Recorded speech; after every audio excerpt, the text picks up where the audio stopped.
مٹی کی ایک کنالی ہوتی ہے جس میں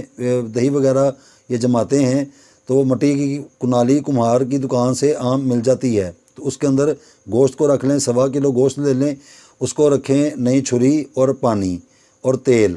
ان چیزوں کو اپنے سامنے رکھ کے تو اس کو مریض کو سب سے پہلے اپنے سامنے بٹھا کر چھری کو اپنے ایسے ہاتھ میں پکڑ کے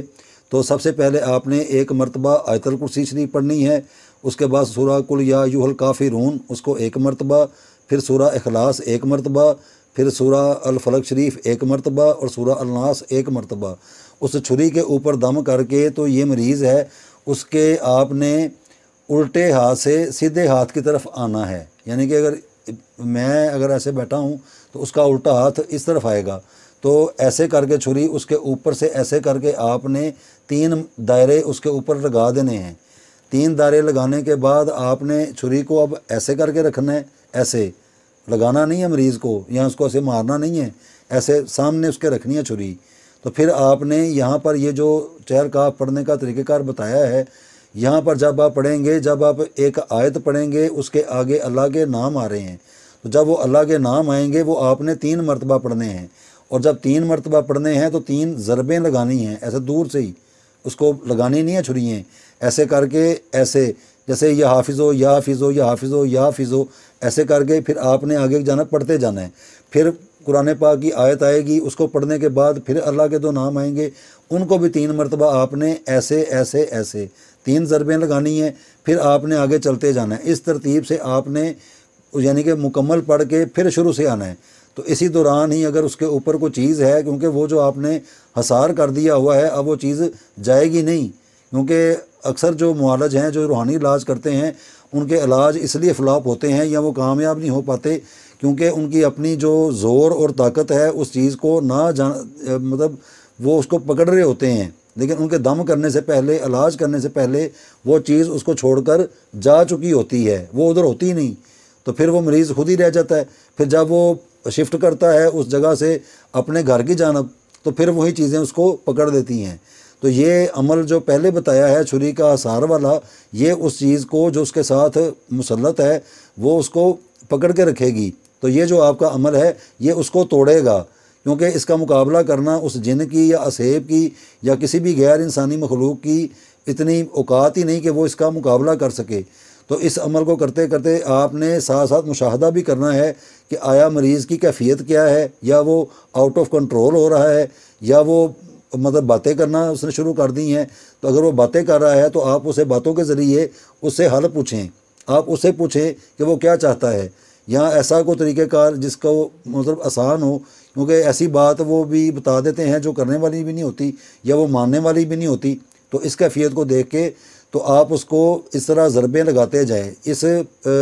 چہر کاف میں ہر آیت کے بعد اللہ کے نام ہیں، ان کو 3 مرتبہ پڑھنا ہوگا اور ایسے کر کے ضربیں لگانی ہوں گی۔ پھر سارا یہ عمل کر کے اگر وہ نہیں بول رہا، چپ کر کے بیٹھا ہوا ہے، یا اس کے اوپر چیز کوئی مسلط نہیں ہوئی، تو یہ ڈائگنوز بھی ہو جائے گا، یعنی سمجھ بھی آ جائے گی۔ پھر آپ نے وہ جو سامنے چیزیں رکھی ہوئی ہیں، پانی ہے، تیل ہے، ان کے اوپر آپ نے اس کو پڑھا ہوا جتنے بھی کلام ہے یہ چہر کاف کا، آپ نے اس کے اوپر دم کر دینا ہے، گوشت کے اوپر بھی دم کر دینا ہے۔ تو وہ کنالی جو ہے اس کے ساتھ ہی آپ نے مریض کے سر پر سے گھما کر تو اس کو چلتے پانی جو ہوتا ہے وہاں پر ایک سائیڈ پر رکھ دیں، پانی میں بہانا نہیں ہے، کسی ایک جگہ پر اس کو رکھ دیں، یا اس کو وہاں پر رکھ دیں، یا کھلا کوئی میدان ہے وہاں پر رکھ دیں۔ تو یہ جو عمل ہے اس کو کرنے سے آپ کو تشخیص بھی ہو جائے گی، اور یہ چہر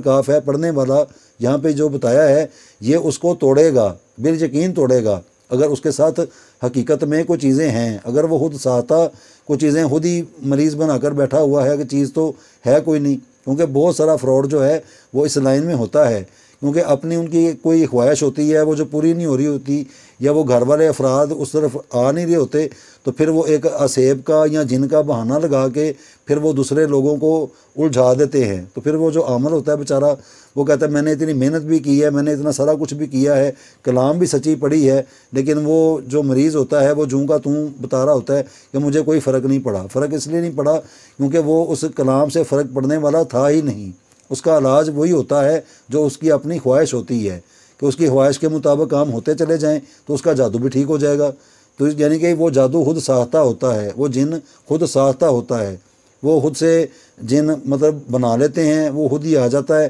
خود ہی وہ چلا جاتا ہے، جتنا مرضی آپ علاج کر لیں اس کا علاج کسی کے پاس بھی نہیں ہوتا، کیونکہ ان کلاموں کی صداقت دیکھنے کے لیے اس مریض کو پھر صداقت کو لانا بھی پڑے گا، دکھانا بھی پڑے گا، تو پھر اس کا بالیقین علاج بھی ہوتا ہے۔ تو اس کو کرنے کے لیے بھی اپنا جو کانفیڈنس ہے اس کو قائم رکھنا بہت ضروری ہے، کیونکہ یہ کوئی بچوں کا کھیل بھی نہیں ہے، یہ کوئی مذاق بھی نہیں ہے۔ اور اس کے علاوہ چہل کاف جو ہے اس کو دم کر کے اس کا پانی بھی پینا چاہیے، اس کو تیل کے اوپر دم کر کے اپنے جسم پر وہ جو اسیب زدگان افراد ہوتے ہیں ان کے سارے جسم کے اوپر اس کی مالش کروائی جائے، تو انشاءاللہ تعالی وہ جو چیز حاضر بھی نہیں ہوتی یا بات نہیں کرتی تو وہ اس تیل کے ساتھ جل جائے گی، وہ جلتی بھی جائے گی اور وہ جو مریض ہے وہ صحت یاب ہوتا جائے گا۔ تو اس طرح کی یہ جو کیفیات ہیں، یہ جو چہل کاف ہے، یہ خاص طور پہ یہ جو جادو ٹونا بد نظر اور بہت ساری ایسی جو چیزیں ہیں جو اندیکھی ہوتی ہیں، تو اللہ کے فضل و کرم کے ساتھ اس کو نجات ملے گی اگر اس کے پاس وہ چیزیں حقیقت ہوں گی۔ اگر خود ساختہ بنائی ہوئی ہیں، خود وہ جن بنا رہا ہے، خود آ رہا ہے، خود جا رہا ہے، تو اس کا تو علاج وہ چاہے پورا قرآن پاک بھی پڑھ لے گا تو کبھی بھی نہیں ہوگا۔ تو اس حقیقت کو دیکھنے کے لیے حقیقت کا ہونا بہت ضروری ہے، تو اس کو آپ کر کے دیکھیں۔ تو اس کے علاوہ عام جو افراد ہے وہ اسے ویسے بھی مستفید ہو سکتے ہیں، قرض کی ادائیگی کے لیے، اپنی حاجات کے لیے، اپنی کوئی بھی آپ کی ایسی حاجت ہے جو پوری نہیں ہو رہی تو آپ اس کا فوکس باندھ کے ہر نماز کے بعد اسی چہل کاف کو 41 مرتبہ پڑھیں۔ ایک خوشبو لے لیں، جیسے میاں بیوی ہیں عطر کی شکل میں، تو اس کا ڈھکن کھول کے 41 مرتبہ اسی چہل کاف کو پڑھ کے تصور کر کے دم کر کے اس خوشبو کو اپنے جسم کو لگایا کریں۔ اس کے بعد گلاب کے پھولوں کے ہار ہوتے ہیں، وہ ایک ہار لے کے اس کے اوپر بھی 41 مرتبہ پڑھ کے ہر جمعرات والے دن اپنے گھر میں لگایا کریں، تو انشاءاللہ تعالی اس کی جو برکت ہے، خیر و برکت جو ہوگی وہ اس گھر میں برسنا شروع ہو جائے گی، اور اس گھر میں جتنی بھی نحوستیاں گندی جو ہوائی پلیت چیزیں ہوتی ہیں وہ وہاں سے شفٹ ہونا شروع ہو جائیں گی۔ اور اس کے علاوہ قرض کی ادائیگی کے لیے بھی اس کو ہر نماز کے بعد چاہے 11 مرتبہ چاہے 21 مرتبہ بھی پڑھا جا سکتا ہے، کہ تاکہ جلد از جلد اس کے اندر جو قرض کی ادائیگی ہے وہ ہوتی جائے۔ اور اس کے بے شمار فوائد ہیں، ایک نہیں، کسی بھی مقصد کے لیے، کسی بھی نیت کے لیے۔ جو بچے پڑھائی میں نہیں پڑھتے تو چینی کے اوپر اس کو 21 مرتبہ پڑھ کے دم کر کے ان بچوں کو وہ چینی استعمال کروائی جائے۔ اور اس کے علاوہ اپنی اور خواہشات ہوتی ہیں، یہ آل ان آل ہے، یہ سب کے لیے ہے اور ہر مقصد کے لیے ہے۔ آگے پڑھنے کی جو تعداد ہے وہ آپ اپنی مرضی سے اس کو سیٹ کر لیں، اور پرہیز اس کے اندر صرف اچھے اور برے کاموں کی ہوتی ہے، کسی چیز کو کھانے یا پینے کی پرہیز اس کے اندر نہیں ہوتی۔ تو اس کو کر کے دیکھیں تو انشاءاللہ تعالی جادو کے حوالے سے، حاضری کے حوالے سے یہ انتہائی مجرب چیز ہے۔ اور جب آپ وہ جو بتایا ہے گوشت والا عمل، وہ جو چھری آپ نے استعمال کی تھی وہ بھی آپ کو اس گوشت کے ساتھ رکھنی پڑے گی، پھر اس کو کسی سفید کپڑے کے اندر ایسے اس کے اوپر ڈالیں، مریض کے سر پر سے گھما کر، تو پھر اس کو رکھیں۔ یہ پہلے بتایا نہیں ہے۔ وہ جو مریض جس کو آپ نے اللہ کے ناموں کی ضربیں دی ہیں، تو وہ جب گوشت والا آپ عمل کریں گے تو وہ جو کنالی کے اندر گوشت رکھا ہوا ہے اور جس چھری کو آپ نے استعمال کیا ہے وہ چھری اس کے اندر رکھ کے اس کو کپڑے سے ڈھانپ کے تو اس کو مریض کے سر پر سے گھما کر 7 مرتبہ تو کسی بھی کھلے میدان میں رکھ دیں، یا جو چلتا پانی ہے اس کے ایک سائڈ پہ رکھ دیں اور پیچھے مڑ کے نہیں دیکھنا، اور درود پاک پڑھتے جائیں اور درود پاک پڑھتے ہوئے گھر میں آ جائیں۔ تو انشاءاللہ تعالی اس عمل کو بھی کر کے دیکھیں، اور اس کا بھی بے شمار مرتبہ تجربہ بھی کیا جا چکا ہے اور بہت زیادہ کامیابیاں بھی ملی ہیں۔